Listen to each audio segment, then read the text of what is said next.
Bonjour mes amis, on va continuer aujourd'hui la leçon sur les conseils bibliques. On va parler de la prière, conseil biblique tellement important, vraiment les principes et pratiques de la prière efficace. Donc avant de commencer, on va chanter la BIBLE parce que l'enseignement est basé sur la parole de Dieu et la parole de Dieu seule. La BIBLE. Quel livre merveilleux, et j'y tiens ferme, j'y crois toujours. La BIBLE, la Bible. Amen. Que cette simple cantique soit chantée. Amen. Dans vos foyers, dans l'autobus, au travail, quoi que ce soit. Le monde va penser peut-être que vous êtes un peu drôle, mais c'est correct. La parole de Dieu est la vérité, et c'est ça qu'ils ont besoin. Amen. Leçon numéro 11, prière efficace. On va commencer avec prière. Prière, Père éternel, merci pour cette opportunité d'enseigner ta parole encore une autre fois. On prie, Père, que tu nous enseignes, que tu nous aides au niveau de vraiment la prière, notre dépendance sur toi. Et Père, on a tellement besoin de savoir c'est quoi la prière efficace. Et qu'est-ce que c'est pas cette prière efficace? Le monde dit toutes sortes de choses, on entend plusieurs choses. Mais on va attendre de ta parole aujourd'hui. Enseigne-nous un travail dans nos cœurs. Pour ta gloire, on prie au nom de Jésus-Christ. Amen. Donc, une compréhension inadéquate de Dieu, le mot Dieu, conduit à une compréhension inadéquate de la prière. Donc, si on n'a pas une bonne compréhension de ce que qui Dieu est et la façon qui est envers nous, nous n'allons pas avoir une bonne compréhension de la façon qu'on approche la prière, le mot prière. La plupart d'entre nous passent par le processus normal consistant à percevoir, le mot percevoir Dieu le Père et sa nature à travers des expériences vécues durant notre enfance avec nos parents, particulièrement avec nos pères terrestres. Donc, en voulant dire que notre image de Dieu, quand on est jeune, est formée par nos pères terrestres, la façon qu'ils vont agir durant des moments difficiles. On regarde à eux comme notre Dieu, notre exemple. Et souvent, on va former notre façon de comment Dieu est selon comment mon Père terrestre était envers moi. Et ça, c'est très profond si vous réfléchissez, la façon qu'on approche les choses. Donc, cette conception erronée, le mot erroné de Dieu, doit être corrigée en découvrant Dieu et sa véritable nature à travers de la Bible. La révélation biblique de la nature, le mot nature, de Dieu présente trois vérités qui transforment la vie. Donc, on veut vraiment connaître la nature de Dieu au lieu de continuer selon la nature de Dieu qu'on a été enseigné selon qu'est-ce qu'on voit sur cette terre, qu'est-ce qu'on a été enseigné de notre Père. Il y a des bonnes choses, manquez pas le point, c'est juste que notre image de Dieu est souvent formée autour de l'influence des autres. Il faut vraiment regarder comment Dieu est selon la parole, afin d'approcher Dieu à la prière de la bonne façon. Donc, c'est très important. Premièrement, Dieu est infiniment sage. Dieu est infiniment sage. 1 Timothée 1,17, au roi des siècles, immortel, invisible, à Dieu, seul sage. Soit honneur et gloire au siècle des siècles. Amen. 1 Timothée 1,17. Jude 1,25, la Bible dit encore, à Dieu, seul sage. Notre Sauveur, soit gloire et magnificence, force et puissance, et maintenant et dans tous les siècles. Amen. C'est évident que Dieu est infiniment sage. Donc, Dieu n'a besoin ni d'enseignement, ni de correction, et ni de conseil. Le mot conseil. Psaume 33, 10 à 11, ça dit « L'Éternel dissipe le conseil des nations, il met à néant le dessein des peuples, mais le conseil de l'Éternel subsiste à toujours. Les desseins de son cœur durent d'âge en âge. » Proverbe 21, 30, il n'y a ni sagesse, ni d'intelligence, ni conseil pour résister à l'Éternel. Isaïe 40, 13 à 14, qui a mesuré l'Esprit de l'Éternel? Ou qui a été son conseiller pour l'instruire? De qui a-t-il appris conseil? Qui lui a donné l'intelligence et lui a enseigné le chemin de la justice? Qui lui a enseigné la science et lui a fait connaître la voie de la sagesse? C'est simplement pour dire, c'est personne, il sait tout. Isaïe 46, 9 à 11, encore, renforce ce point. Rappelez-vous les premières choses, celles des temps anciens, car je suis Dieu. Il n'y a point d'autre. Je suis Dieu, il n'y a point comme moi. J'annonce dès le commencement ce qui doit arriver, et longtemps d'avance ce qui n'est pas fait encore. Je dis, mon dessein tiendra, et j'exécuterai toute ma volonté. J'appelle du levant l'oiseau de proie, et d'une terre éloignée, l'homme de mes desseins. Ce que je dis, je le fais arriver. Ce que j'ai projeté, je l'exécute. Donc, c'est pour dire, mes amis, c'est très clair que le Seigneur sait tout. Il n'y a pas besoin d'enseignement, de correction, ni de conseil. Il y a tout. Et donc, quand on pense à ça, ça nous encourage d'aller vers lui, de voir comment qu'il est. Il n'y a personne d'autre comme lui. Dieu n'a besoin d'aucune, le mot aucune compréhension supplémentaire. Aucune. Psaume 147, 5. Notre Seigneur est grand et d'une grande puissance, son intelligence est infinie. C'est incroyable, ce Dieu que nous avons accès. Ésaïe 40, 28. Ne l'as-tu pas entendu que l'Éternel est le Dieu d'éternité, qui a créé les extrémités de la terre? Il ne se lasse point, il ne se fatigue point, et on ne peut sonder son intelligence. Donc, il sait tout. Dieu est amour. Deuxième point, la nature de Dieu, c'est qu'il est infiniment sage. Et numéro 2, Dieu est amour. Très important, parce que si on voit Dieu qui est tout le temps en train de nous juger, il nous frapper sur la tête avec tout, on va l'approcher d'une façon vraiment, Seigneur, accepte-moi. On va juste vouloir crier à Dieu qu'il nous accepte, grand pécheur. Et c'est difficile d'avancer dans la vie. Oui, on est pécheurs sauvés par la grâce de Dieu. On est ses enfants. Amen. Il nous accepte, comme on a vu les dernières leçons. Donc, Dieu est amour, 1 Jean 4, 8. Celui qui n'aime point n'a point connu Dieu, car Dieu est amour. C'est clair. Toutes les œuvres, le mot œuvre, toutes les œuvres de Dieu sont imprégnées de son amour, saturé. C'est rempli de son amour. Toutes ses œuvres, tout ce qu'il fait. C'est pour ça que j'encourage les serviteurs de Dieu de faire la même chose. Saturer votre service en amour. Psaume 145, 7 à 9. On publiera le souvenir de ta grande beauté, et l'on chantera de ta justice. L'Éternel est miséricordieux et compatissant, lent à la colère et grand beauté. L'Éternel est bon envers tous, et ses compassions sont sur toutes ses œuvres. Dans l'Ancien Testament, c'est clair comment Dieu était.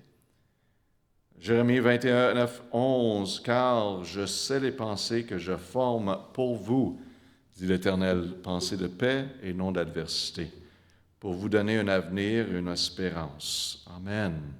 On a besoin de connaître la nature de Dieu, telle que la Bible, afin d'approcher Dieu en prière, avec la prière qui est efficace. L'amour de Dieu fait concourir toutes choses à notre bien, le mot bien, et sa gloire. Le mot de Dieu fait concourir toutes choses à notre bien et à sa gloire. Romains 8, 28, on sait le verset. Or, nous savons aussi que toutes choses concourent au bien de ceux qui aiment Dieu, de ceux qui sont appelés selon son dessein. Vous savez que dans la vie, c'est un verset qui est bon de garder proche de notre cœur. Les choses arrivent, vous entendez des choses que vous ne voulez pas, que vous n'attendez pas, des choses difficiles de la vie, des choses que vous ne comprenez pas. Romains 8, 28. Alors on sait, amen, que toute chose concure au bien pour ceux qui aiment Dieu. Dieu va faire quelque chose à travers de cette situation-là. On lui fait confiance. Donc, un autre point, Dieu est amour, rien ne peut empêcher Dieu de nous aimer. Rien. Rien, rien, rien. Voyez-vous l'importance de connaître la nature de Dieu afin de l'approcher en prière avec confiance comme un enfant de Dieu. Rien ne peut vous empêcher Dieu de nous aimer. Romains 8, 31. Que dirons-nous donc sur cela? Si Dieu est pour nous, qui sera contre nous? Romains 8, 35 à 39. Tel beau chapitre, Romains 8.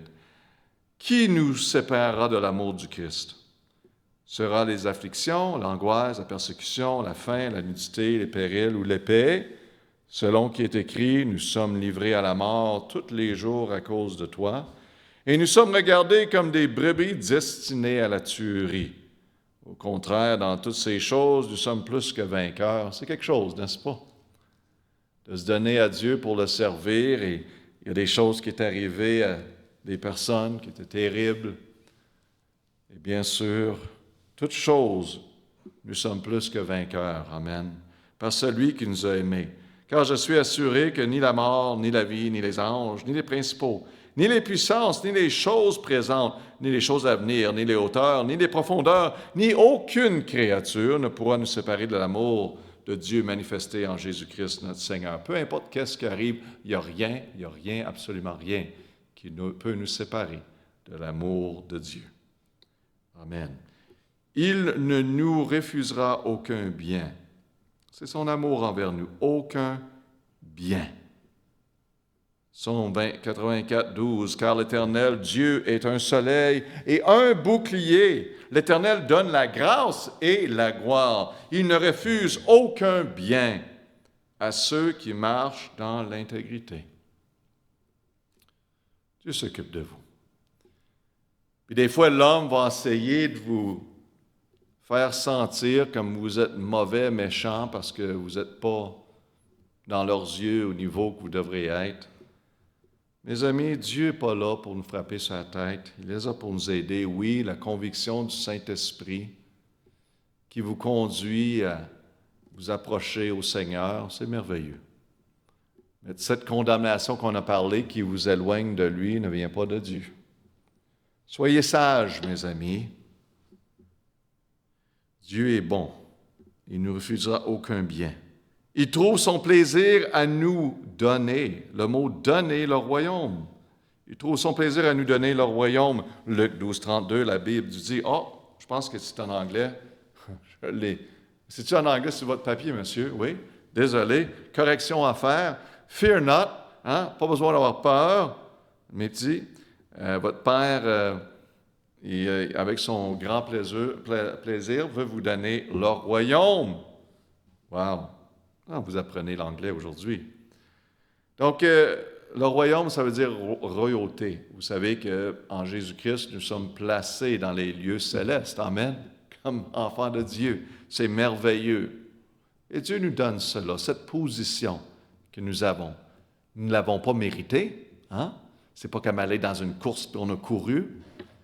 Mais c'est Dieu qui nous le donne parce qu'on est ses enfants. Viens, mon enfant, tu as accès n'importe quand.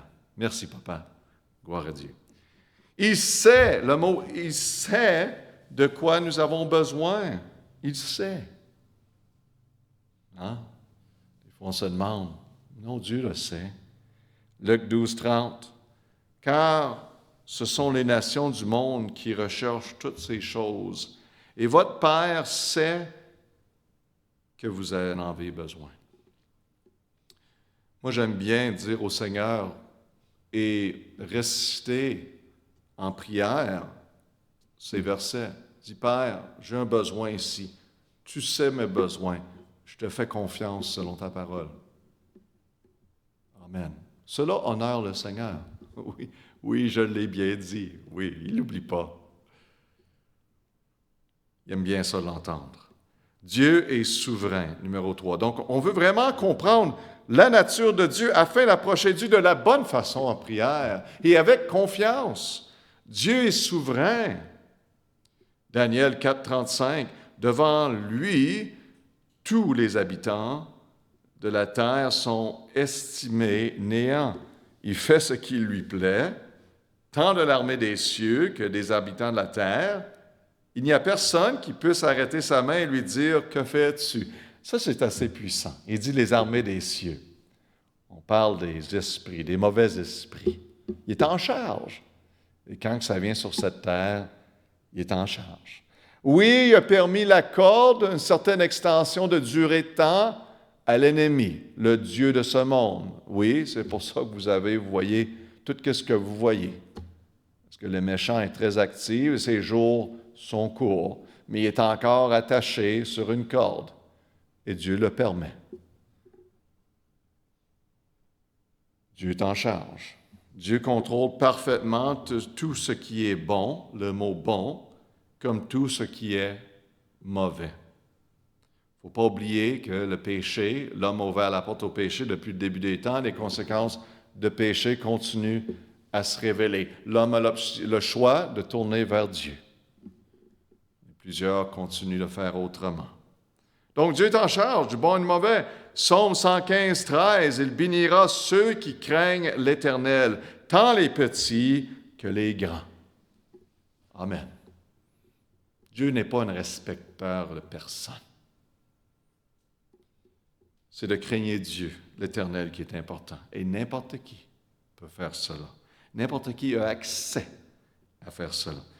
Isaïe 43, 13, même avant que le jour fût, je le suis. Et personne ne peut se sauver de ma main, je ferai l'œuvre qui l'empêchera. On va dire, personne ne peut m'empêcher. Isaïe 45, 6, 7, afin qu'on sache du soleil levant au soleil couchant, qu'il n'y a rien à point d'autre que moi. Je suis l'Éternel, il n'y en a point d'autre qui forme la lumière, qui a créé les ténèbres, qui fait la prospérité, qui a créé l'adversité. C'est moi, l'Éternel, qui fait toutes choses. Oh, mes amis, que vous sauverez des problèmes dans votre vie. Toutes ces religions que l'homme a établies, c'est simplement, vous comprenez qu'il y a un seul Dieu. Amen, un seul sauveur. Le monde crée leur religion, vit de leur façon indépendante, pensant qu'ils sont en charge. Mes amis, Dieu est souverain. Il est en charge. Oui, l'homme a des responsabilités qu'il doit prendre. Amen, selon la parole de Dieu. Mais Dieu est en charge. Il doit reconnaître cela. Dieu n'a aucune concurrence. Dans le monde, on a de la compétition. On a de la concurrence en affaires. On a de la concurrence dans ce monde, dans les sports. Mais Dieu n'a aucune concurrence. Lamentation 3.37. Qu'est-ce qui dit qu'une chose est arrivée sans que le Seigneur l'ait commandée? Mes amis, c'est incroyable. Il y en a un seul qui est en charge et c'est à lui qu'on doit donner notre vie. C'est à lui qu'on doit s'engager à servir et vraiment d'approcher notre vie prière chrétienne en sachant que Dieu est vraiment puissant. Que Dieu peut faire toutes choses et que Dieu nous accepte comme nous sommes. Dieu est un Dieu d'amour et qui est souverain. Tous les événements de la vie résultent soit de ce que Dieu permet, soit de ce que Dieu accomplit, toujours de la manière la plus sage, la plus aimante, la plus souveraine possible. Ça, c'est notre Dieu. C'est son but, c'est son désir, c'est la façon d'approcher. Cette vision biblique de la nature de Dieu, je voulais qu'on comprenne encore que c'est la nature de Dieu, devient alors le fondement pour examiner la vision biblique de la prière. Tellement important de connaître la nature de Dieu afin d'approcher Dieu en prière. Peu importe où vous êtes dans votre vie de prière, continuez simplement à prier. La prière consiste à développer une relation avec Dieu. Prier, c'est exprimer votre désir de mieux le connaître. Dieu est assez grand pour voir au-delà d'une demande erronée et discerne votre désir sincère le mieux le connaître. Il répondra toujours à ses désirs intérieurs de le connaître, même s'il ne répond pas à nos désirs extérieurs liés à la chair. Même des fois, si nos demandes sont vraiment, on manque. Hein? Ce n'est pas selon la parole de Dieu, ces demandes-là, c'est plus en désespoir. Et pour ça, c'est important de connaître de Dieu, pour prier selon sa volonté, bien sûr. Et parce qu'aujourd'hui, on entend toutes sortes de choses. Et là, on va regarder dans la semaine prochaine, vraiment, qu'est-ce que c'est? Qu'est-ce que c'est pas cette prière efficace? Et qu'est-ce que c'est cette prière efficace? Encore des points beaucoup plus concrets. Mais il faut commencer à connaître la vraie nature de Dieu. On va prier, Père éternel, merci pour cette étude. Et Père, vraiment une étude à ce sujet, de montrer la grandeur de notre Dieu et qui il est. Wow! La nature de Dieu qui nous aime, c'est quelque chose qu'on a de la misère à comprendre dans un monde qui nous aime, basé sur notre performance et comment qu'on fait ou fait pas. Mais tu nous aimes sans condition. C'est très, très incroyable et on l'accepte. Et merci, Père, que tu choisis de nous placer dans les lieux célestes, une position que l'homme, avec tous les efforts de sa vie, ne pourrait pas mériter, mais c'est par le sang de Jésus-Christ qui a versé sur la croix pour nous. En plaçant notre foi en lui seul, le sacrifice parfait, nous avons accès à tout. Donc, Père, merci. Aide-nous, enseigne-nous. Père, notre désir, c'est de vivre selon ta parole. On prie au nom de Jésus-Christ. Amen. Amen. Que le Seigneur bénisse. Passez une belle journée.